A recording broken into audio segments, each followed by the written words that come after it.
wasn't my fault. Get out of here that way. You didn't want to. Hey,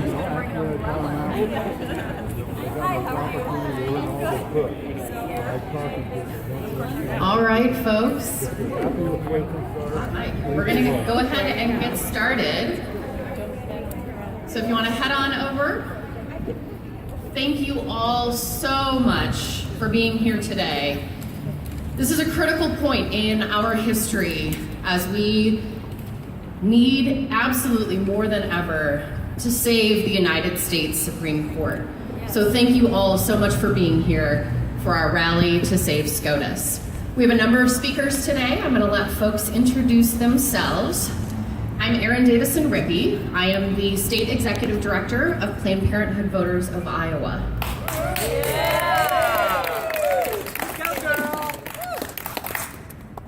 Planned Parenthood vehemently opposes the nomination of Brett Kavanagh to the United States Supreme Court.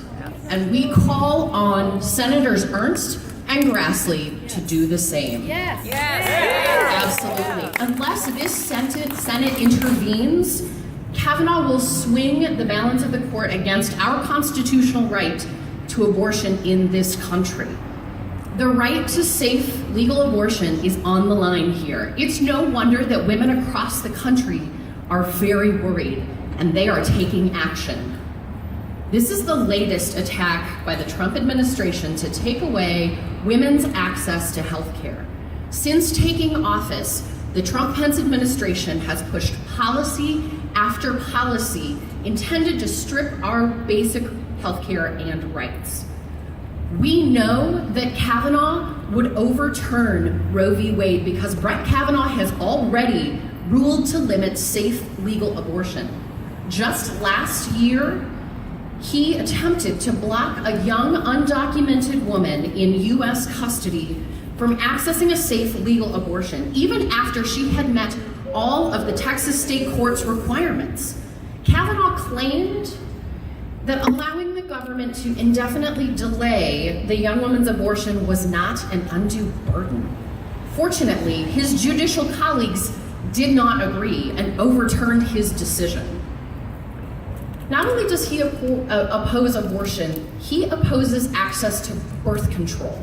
He authored the dissenting opinion in the D.C. Circuit's 2015 ruling on the ACA, on the birth control benefit, writing that he believed employers have a right to deny their employees health insurance coverage for birth control. Not okay, not in this era. And President Trump made his litmus test very, very clear. He said he would only appoint justices who would, in his words, automatically overturn Roe v. Wade and would strike down the Affordable Care Act. He wants to criminalize abortion in this country and leave millions without access to health care. Do we want to see this happen? No, absolutely not. We must do everything we can to get folks calling senators, to keep speaking out, marching, flooding town halls, to demand our rights. And as Cecile Richards reminded us just in the last few days, it is great to march, it is great to go to town halls, but at the end of the day, we must vote. We are here today to demand a nominee who will uphold our constitutional right to make personal decisions about our bodies and our lives. Nominees must affirmatively declare that the Constitution protects the right and individual liberty of all people to make personal decisions about their bodies and their relationships, including the right to use contraception, to have an abortion, and to marry who they want. So much is at stake. So much. The future of voting rights, LGBTQ rights, the environment, and the freedom and to be free from discrimination in this country. The bottom line, we cannot allow our children and grandchildren to have fewer rights than we do. Too many of them already face significant barriers that keep them from accessing their rights. So today, and every day moving forward, we must make our voices heard, and on November 6th, we must vote. Because if politicians thought we were fired up before, just you wait. That's right. We are here to tell them that we are putting them on notice. They better protect our rights, protect our care, or pack your bags. Let's send them packing. Thank you all for being here today. I'm going to turn it over to Amanda Acton. Hello, everybody. I don't know if I can follow that one. That's pretty good. My name's Amanda. I'm here to tell you that I had an abortion. I had an abortion at 23 weeks. I had an abortion because it was the only option that could save my child from the assured suffering that would happen if she would be born. I chose an abortion. I had an abortion because I wanted to salvage my health and my future. I had an abortion because it was the choice that was right for me. Yay!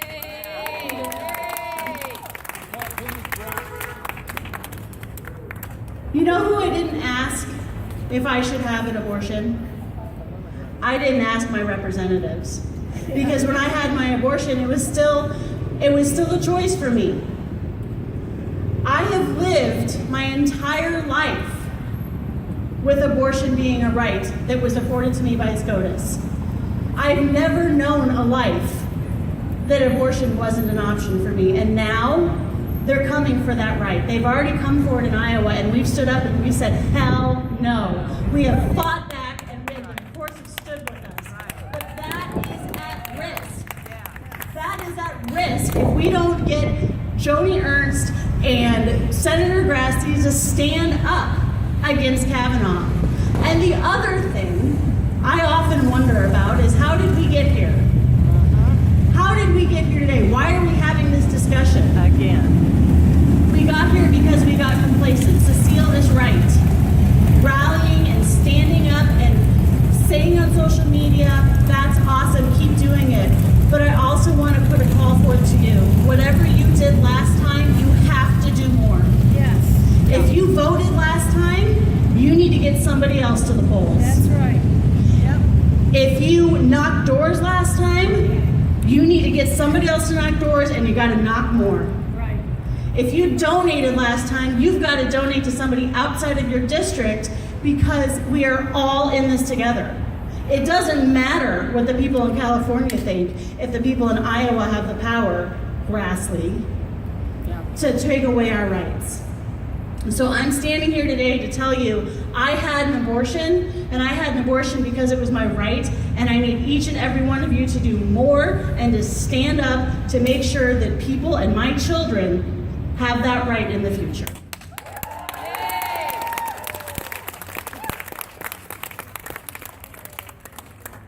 Good afternoon, I'm Daniel Hoffman-Zinnel, Executive Director at One Iowa Action.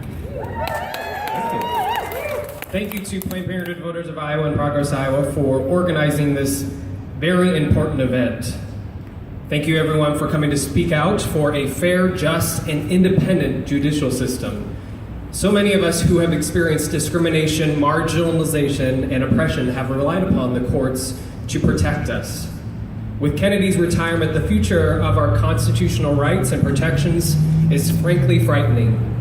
Justice Kennedy played a historic role as the deciding vote in so many important cases, including crucial LGBTQ cases like Obergefell v. Hodges, which affirmed everyone's right to marry the person that they love. President Trump's clear disdain for an independent judiciary makes it crucial that the Senate confirm not only a fair-minded constitutionalist who will keep the White House in check, but also a person to protect the rights of LGBTQ people, people living with HIV, people of color, women, and so many other whose rights are often violated. The United States Appeals Court Judge Brett Kavanagh, who Trump has nominated to fill Justice Kennedy's seat, does not meet this criteria at all. As the chair of the Senate Judiciary Committee, Senator Grassley has a lot of power. As Iowans, we must uphold and make him accountable to make sure that he fulfills the great responsibility of his position, ensuring that our courts are fair, that they're just and independent. Kavanaugh's record indicates he is the opposite of the fair-minded constitutionalist our Supreme Court needs. Lambda Legal, the nation's largest LGBTQ legal organization, has conducted an extensive analysis, you should check it out on their website, and it reveals his unacceptable hostility towards civil rights for the most vulnerable communities. The most alarming thing about Kavanagh to us is that the Family Research Council heavily promoted Kavanagh in 2005 when he was initially nominated to the U.S. Court of Appeals for D.C. Court. The Southern Poverty Law Center has designated the Family Research Council an anti-LGBTQ hate group, and the organization is an outspoken opponent to LGBTQ rights. It is deeply concerning that such an organization would throw their support behind a man who has been nominated for the highest court in the land. The Supreme Court is the ultimate arbiter of our most cherished rights, and there is no place for someone who will rubber stamp the Trump administration's dangerous and harmful agenda. Yes. The rights of LGBTQ Iowans, people living with HIV, women, people of color, people with disabilities, religious minorities, and so many others are at stake. We urge Senator Grassley to listen to all of his constituents and not move forward with Kavanagh's nomination. We need more LGBTQ supportive individuals in positions of power, and I urge you to all show up and vote. Thank you so much for coming today.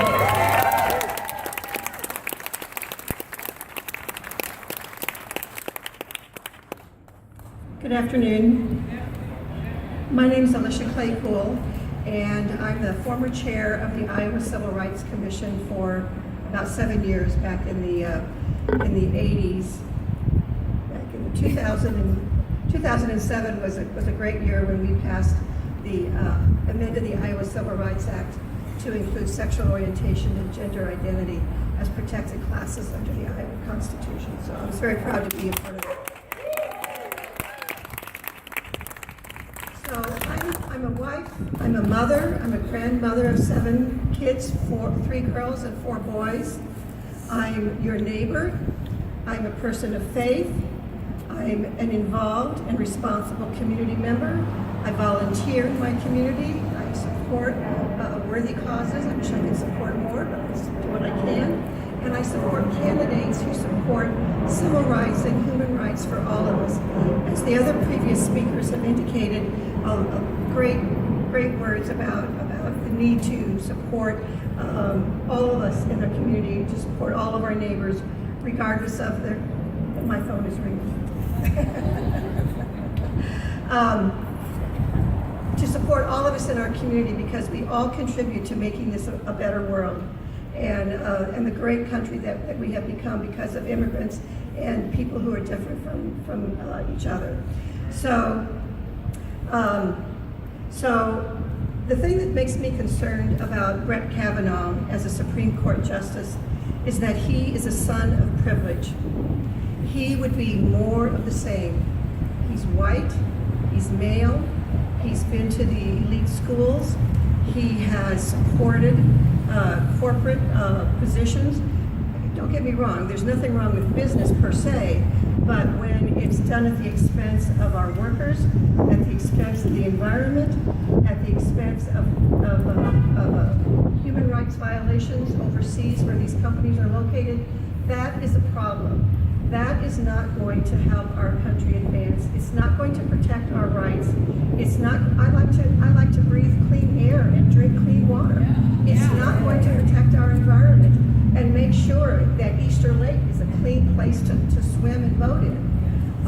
We need to pay attention to this particular nomination. We need to contact Grassley and Senator Ernst and let them know how we feel. That this is not an acceptable nomination because he will be more of the same. He does not accept, he would be more of the same. We need more diversity of thought, of life experiences, of educational background, of representing different perspectives on the Supreme Court.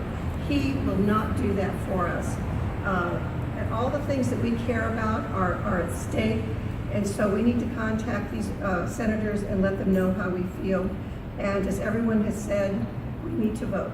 One of the other issues that's of particular concern to me was his ruling in the case of the young immigrant undocumented woman who was seeking an abortion last year. Now you have to understand her circumstances. Here she is in detention. How did she get there? She was seeking a better life in this country, and she was raped along the way is probably what happened because of the timing of the need for an abortion. And he wanted to extend by 11 days so that they could get a sponsor for her. Supposedly a nice thing to do, but it would only delay a critical medical procedure that was of her decision. It was not anyone else's decision or right to make. And even undocumented immigrants have certain rights in this country, and that was one of them. And so I'm concerned about how he would react and treat immigrants and immigrant decisions that might come before the court. This is a very difficult time in our nation. I'm sure you've all seen what's happening on our southern border. And if it doesn't make you cry every day, then I don't know. I don't know what to say. I find it to be one of the most disturbing situations that we're facing in our country. Where is our humanity? Where are we as people, as good, kind people? Somebody treated us well along the way. Shouldn't we treat other people who are coming into our country who are only seeking to protect their children and to create a better life for themselves, to escape violence, drug dealing, and rape and assault in their home countries? Something that all of our ancestors have done before us. So I urge you to vote. Make sure you get people to vote, and then get 5 more people to vote, because November 6th is going to be a telling day in the history of our country. So thank you for your time.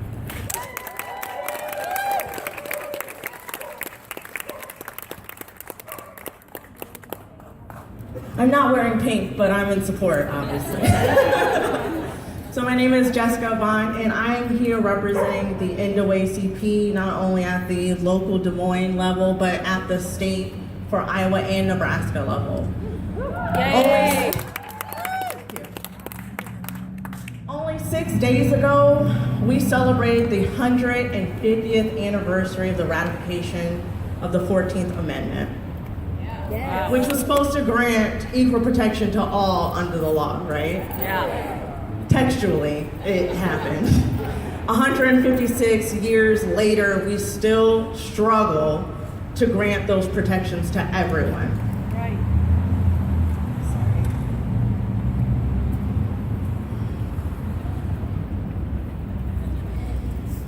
The next appointment to the Supreme Court is pivotal to that struggle. The rights of African Americans, other people of color, citizens, non-citizens, and all other underrepresented groups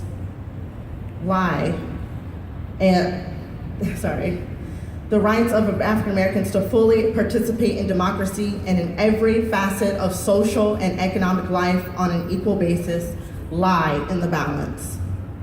The next Supreme Court justice will play an outsized role in determining whether or not these groups move forward in our journey toward achieving full equality, whether we simply tread water for the next 3 decades, or whether we slide backward toward our former status as second-class citizens.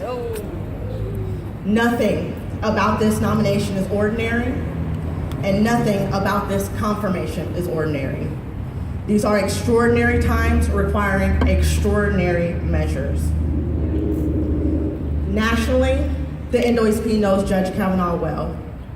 We opposed his confirmation to the DC Circuit for good reason. And in his 12 years on the bench, he has proven us correct. He has been a strong and consistent voice for the wealthy and the powerful.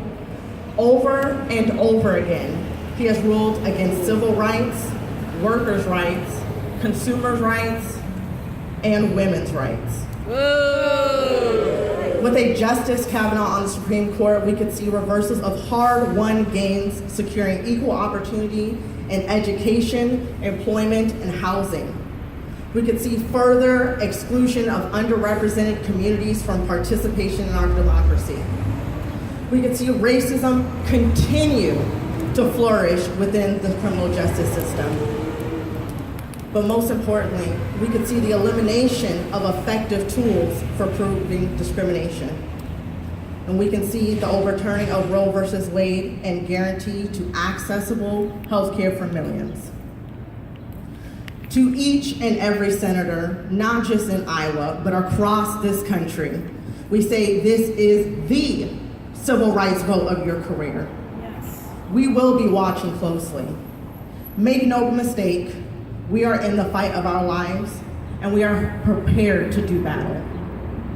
I say to you, it is not enough to just tell people to go vote. It is not enough to bring people to the polling place. When people get there, they will face barriers. They will face people trying to turn them away. In 2012, I saw people turned away for a voter ID law we didn't even have yet. You need to be an election official. You need to be a ballot chaser. But when this election is over, because this fight will not be over when November comes, you need to put up candidates. You need to door knock. You need to phone call and anything else. We are in the fight for our physical lives, not a metaphor. So that is the justice that we should be aiming for. That is the call to action I give to each and every one of you. Not to those that are just involved, but those that need to get involved. Thank you.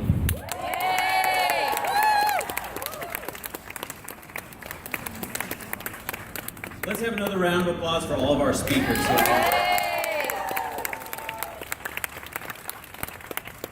My name is Matt Sinovic. I'm the Executive Director of Progress Iowa. I cannot thank you all enough for being here, for standing up, for sharing your, for lending your voice to this important effort. I want to thank all the groups that helped plan today's event: Planned Parenthood Voters of Iowa, Progress Iowa, the Iowa State Education Association, Iowa Alliance for Retired Americans, Iowa Citizen Action Network, Iowa Main Street Alliance, NARAL, Pro-Choice Iowa, Americans for Democratic Action Iowa, and the NAACP. Let's give them all a round of applause.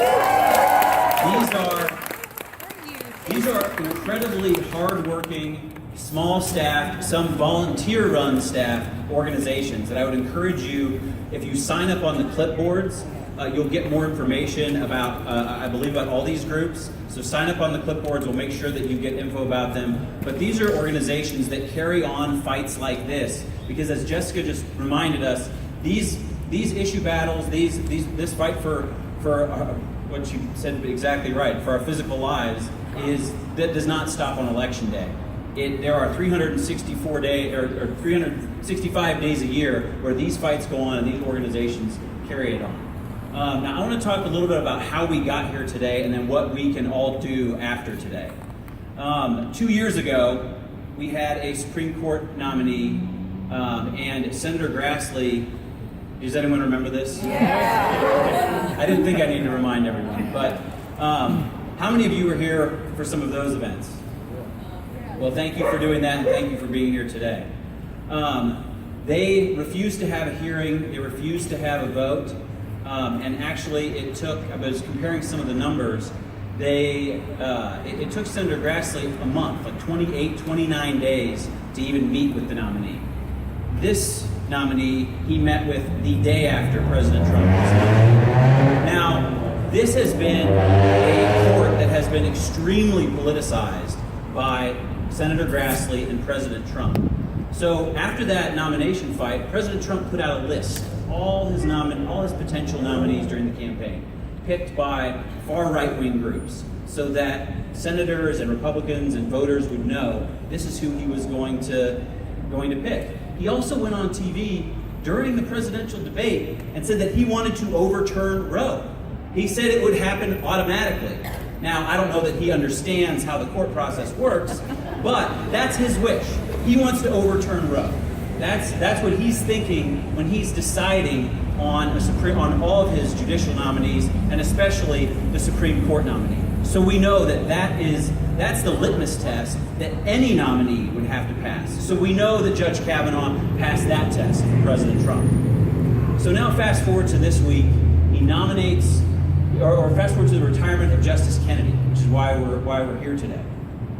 Out of all of those people, he picked, out of all the people on his list, he picked Judge Kavanagh. And Alicia said this well as too, but he is an elite. And he is someone who will rule on the side of elites, powerful, and corporations. We already know that this court gutted workers' rights with the Janus decision. And they are on the lookout for other cases to come up where they can take rights away from workers. Judge Kavanagh is in lockstep with that position. We also know, that this court has been kind of made some decisions where they weren't necessarily taking sides on voting rights and this session on partisan gerrymandering. So that question is up in the air. And we know that Judge Kavanagh has a poor record on that. So he would actually make it harder for people to vote. And out of all the people that President Trump picked, he picked the one person on that list, the one person on that list of all his judges who has publicly declared that he doesn't think the president should be able to be indicted while in office. Judge Kavanagh is such siding on the sides on the side of the elites and powerful so much that he thinks that the president should be above the law. No. Do you think the president should be above the law? No. I mean, it's just unbelievable to me that this is the first time in our history where a president has been under investigation for collusion with a foreign government, and he's going to nominate someone. And by the way, President Trump has tweeted, because that's how he communicates most often, he has tweeted that he believes that he has the right to pardon himself. Yeah. And he's going to pick a nominee who thinks that he shouldn't be indicted and held accountable. This is a crisis for our country. This is a crisis for our Constitution, and all of the rights that are under threat are critical to every single one of us. And so this fight matters in our daily lives. It also matters for the future of our country. Right? It is so important that you take action, and it is important to vote. We have to remember to vote. But this fight, winning or losing this fight, will mean several decades, not just a 2-year term, not just a 4-year or 6-year term.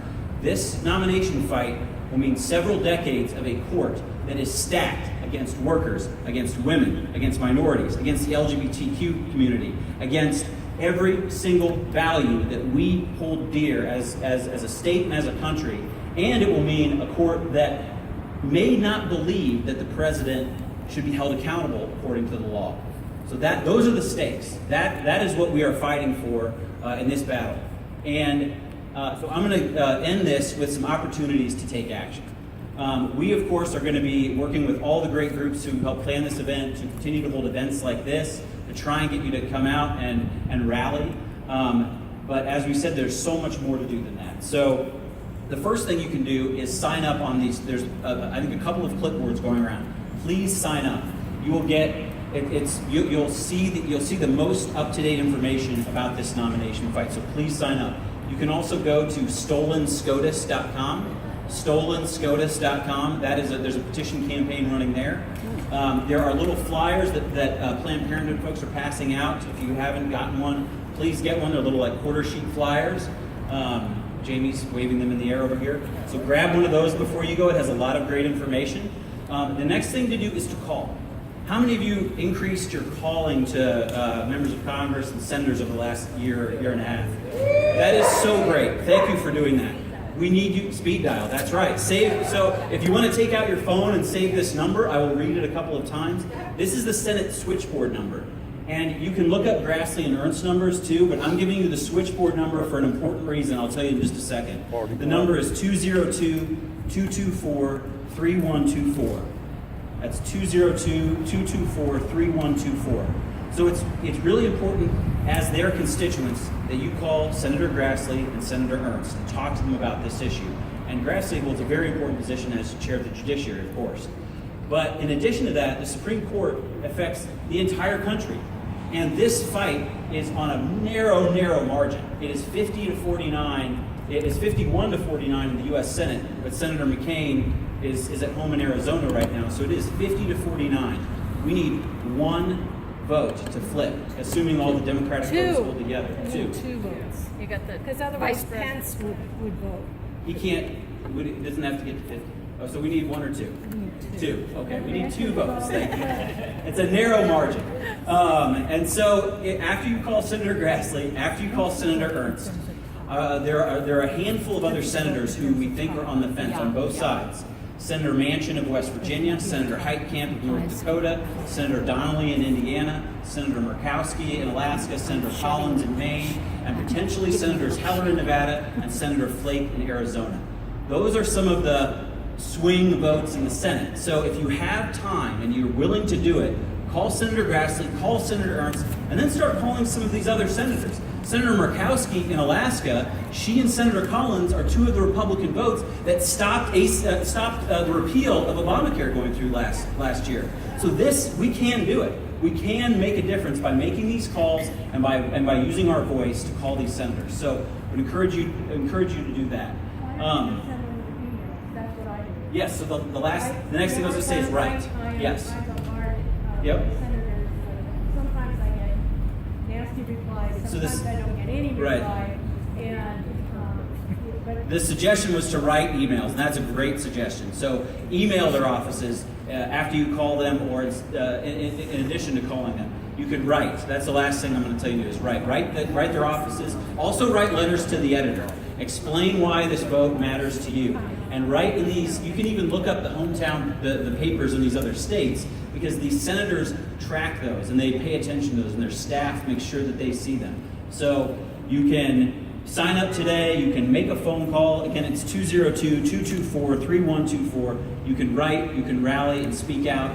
We will be in touch to give you additional action opportunities. So what do you say? Can we win this fight? Are you going to make phone calls and rally and write and vote? Yes. Thank you so much for being here today. We look forward to fighting with you together. Thank you.